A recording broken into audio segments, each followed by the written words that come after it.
नमस्ते एंड जय हिंद। तो चलिए बढ़ते हैं आज के टॉपिक पे। तो उत्तराखंड में जो तबाही आई है उसके बारे में हम सब ने बहुत सुना है, लेकिन उसके पीछे का असली रीज़न बहुत से लोगों को नहीं पता।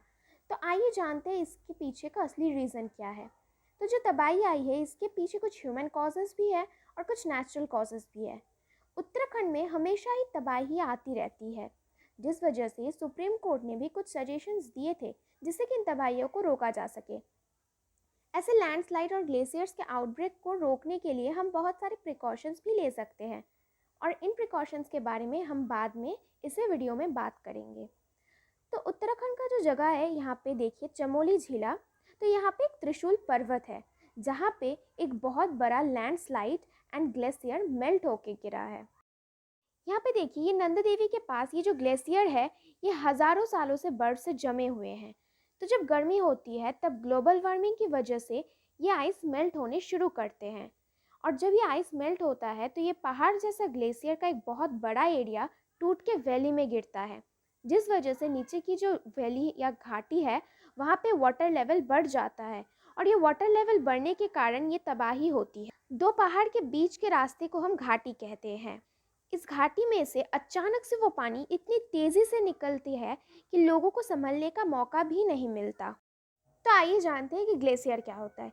ग्लेशियर जो होता है वो बर्फ़ के पहाड़ होते हैं जो बर्फ़ हज़ार सालों से मेल्ट नहीं होते हैं, लेकिन कभी कभी इन बर्फ़ की प्रेशर इतनी ज़्यादा हो जाती है कि इनके अंदर एक गड्ढे बनने शुरू हो जाते हैं और नीचे से पानी पिघल के झील जैसे बनने लगते हैं, और ये झील बाद में आगे जाके किसी पहाड़ की घाटी से निकल के किसी नदी में मिलेंगे, और फिर तब इस ग्लेशियर का कटान चालू हो जाएगा बिल्कुल इस पॉइंट से। ग्लेशियर की जिस जगह पे पानी आके मिलता है वो नीचे से ग्लेशियर को काटता ही जाता है, जिसके कारण ऊपर का लोड हो जाता है और नीचे से ग्लेशियर का लेयर पतला हो जाता है और ऊपर से दरार पड़ने शुरू हो जाते हैं। कुछ लोगों का मानना है कि ग्लेशियर की जगह पे वहाँ पे बहुत बड़े पत्थर गिरे हैं, जिसकी वजह से ग्लेशियर भी पिघलने लगे और ये आगे जाकर ऋषिगंगा नदी में मिले, और इससे सबसे ज़्यादा तबाही हुई है रेडी नाम के एक गांव में। तो जैसे कि हम लोगों ने पहले ही बात किया था कि ग्लेशियर क्या होता है, तो ग्लेशियर जो होते हैं वो बर्फ़ के बहुत बड़े बड़े टुकड़े होते हैं जो हज़ारों साल से मेल्ट नहीं होते हैं, और जब ये ग्लेशियर टूटता है तो बहुत बड़े मात्रा में टूटता ही जाता है, जिसको रोक पाना इम्पॉसिबल है। और ये ग्लेशियर मेल्ट होने का मेन रीज़न है क्लाइमेटिक चेंज। और आप लोग को पता है कि ग्लेशियर का सबसे बुरी बात कौन सी होती है?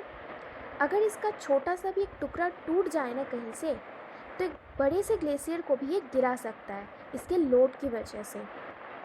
और जो पानी मेल्ट होके आता है ग्लेशियर से उसको और भी भयानक बना देती है ये सारी घाटियाँ,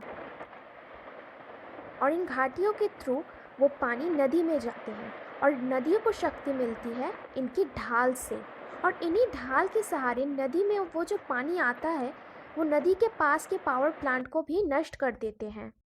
हर साल उत्तराखंड में कुछ ना कुछ होता ही रहता है, जैसे कि एक 2013 में हुआ था और अब एक 2021 में। तो ऐसे टाइम पे जो लोग फंसे हुए होते हैं उन्हें रेस्क्यू करने के लिए गवर्नमेंट ने एनडीआरएफ की टीम को बनाया था।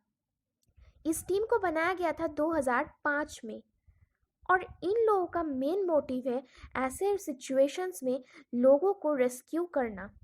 और एनडीआरएफ का फुल फॉर्म है नेशनल डिजास्टर रिस्पांस फोर्स। हर स्टेट में अपनी अपनी एसडीआरएफ होती है, जिसका मतलब है स्टेट डिजास्टर रिस्पांस फोर्स। अब यहाँ पे जो रोड्स क्षतिग्रस्त हुए हैं उन्हें ठीक करने के लिए बीआरओ की हेल्प लिया जा रहा है। बीआरओ मतलब बॉर्डर रोड ऑर्गेनाइजेशन। अभी बीडीओ का मेन एम है ये है कि जितनी जल्दी हो सके उतनी जल्दी सारे रोड्स को ठीक किया जा सके, जिससे कि किसी भी तरह से कनेक्टिविटी टूट ना जाए। और अभी चाइना और इंडिया के बीच में तनाव चल रहे हैं, और अगर किसी भी हाल में इस वक्त कनेक्टिविटी टूट जाए तो इसका दुरुपयोग चाइना कर सकता है। और हम सबको पता है कि उत्तराखंड की सीमा चीन से लगती है, इस वजह से आईटीबीपीएफ को भी बुलाया गया है। उत्तराखंड के लोगों को लगता है कि बार बार ऐसे नेचुरल कैलामिटी की वजह कोई न्यूक्लियर डिवाइस है। एक्चुअली उन्हें ऐसा इसीलिए लगता है क्योंकि 1965 में उत्तराखंड के सबसे बड़े पहाड़ नंदा देवी के ऊपर ठीक इस जगह पे एक न्यूक्लियर डिवाइस लगाया जाने वाला था और वो डिवाइस बिल्कुल ऐसा दिखता था। लेकिन जब इंडियन फोर्स उस डिवाइस को लगाने के लिए नंदा देवी पहाड़ के ऊपर गए तो वेदर खराब होने की वजह से उन्हें वो मशीन वहीं पे छोड़ के आना पड़ा।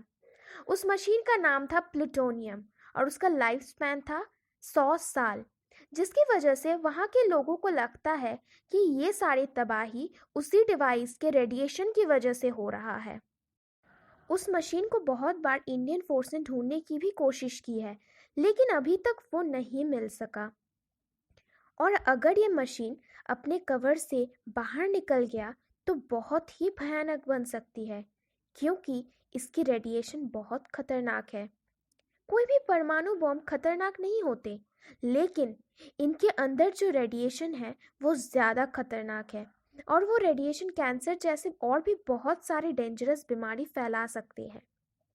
साल 2013 में सुप्रीम कोर्ट में रवि चोपड़ा ने कम्युनिटी बनाया था जिसका नाम था रवि चोपड़ा कम्युनिटी। और इस कम्युनिटी ने गवर्नमेंट को सजेस्ट किया था कि ऐसे इंसिडेंट को रोकने के लिए जहाँ पे वाइल्ड लाइफ सेंचुरीज है वहाँ पे ज़्यादा डेवलपमेंट का काम ना किया जाए, खास करके जो बहुत ही सेंसिटिव जोन है उन जगहों को नेचुरल तरीके से ही डेवलप होने दिया जाए। वो कहते हैं ना, जो जितना खूबसूरत दिखता है वो उतना ही भयानक होता है। बिल्कुल वैसे ही उत्तराखंड में ग्रीनरी है, ब्यूटी है, लेकिन ऐसे डिजास्टर्स भी आते रहते हैं। सुप्रीम कोर्ट ने ये भी कहा था कि जो एरिया जोन 4 और जोन 5 में आते हैं वहाँ पे ज़्यादा कंस्ट्रक्शन का काम नहीं करवाना चाहिए।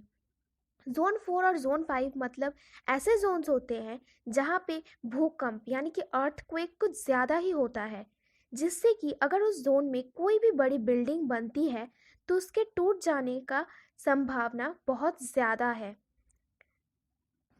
अब आइए जानते हैं कि ग्लेशियर बर्स्ट क्या होता है। तो बर्फ का टूट के ओशन या फिर नदी में गिरने को हम लोग ग्लेशियर बर्स्ट कहते हैं और पहाड़ के टूटने को हम लैंडस्लाइड कहते हैं। और उत्तराखंड में ये दोनों समस्या है। तो इस लैंडस्लाइड से बचने के लिए हम लोग कुछ प्रिकॉशंस ले सकते हैं, जैसे कि फर्स्ट एक कर सकते हैं कि हम पहाड़ों पे जालियां लगा सकते हैं, जिससे कि छोटे छोटे जो पत्थर है वो टूट के गिर ना जाए, क्योंकि अगर छोटे छोटे पत्थर टूट जाएंगे तो उससे एक बड़ा पत्थर भी टूट जाता है। ये देखिए, ये बिल्कुल ऐसा दिखता है। जब हम किसी पहाड़ पे जाली लगाते हैं वो बिल्कुल इस तरह से दिखते हैं। एक दूसरा ऑप्शन भी है इस लैंडस्लाइड को रोकने का, और वो ये है कि पहाड़ों पे हम बड़े बड़े पेड़ लगा सकते हैं, जिससे कि इस लैंडस्लाइड को कुछ हद तक रोका जा सके। हाँ, दावे के साथ हम लोग ये नहीं कह सकते हैं कि लैंडस्लाइड रुक जाएंगे, लेकिन हाँ, कुछ हद तक इसे रोका जा सकता है। अब रवि चोपड़ा कम्युनिटी ने एक और भी बात कही थी, वो ये है कि जो घाटी 2000 मीटर से ज़्यादा गहरी है उसमें बांध का निर्माण ना किया जाए, क्योंकि अगर ज़्यादा गहरी घाटी है तो ऊपर से जब ग्लेशियर मेल्ट होगा तो वो इतना स्पीड से आएगा कि वो उस बांध को भी तोड़ सकता है। इस हिसाब से उत्तराखंड के 23 बांध को रवि चोपड़ा कम्युनिटी ने कहा था कि इमीडिएटली बंद कर दिया जाए, जिसमें वो 2 बांध भी शामिल थे जो इस बार टूट गए हैं। पर वहाँ की गवर्नमेंट ने इसको नज़रअंदाज करके जो 23 बांध थे उन्हें बंद करने की वजह उत्तराखंड में 60 बांध पर काम चल रहा है। 60 यानी कि 60।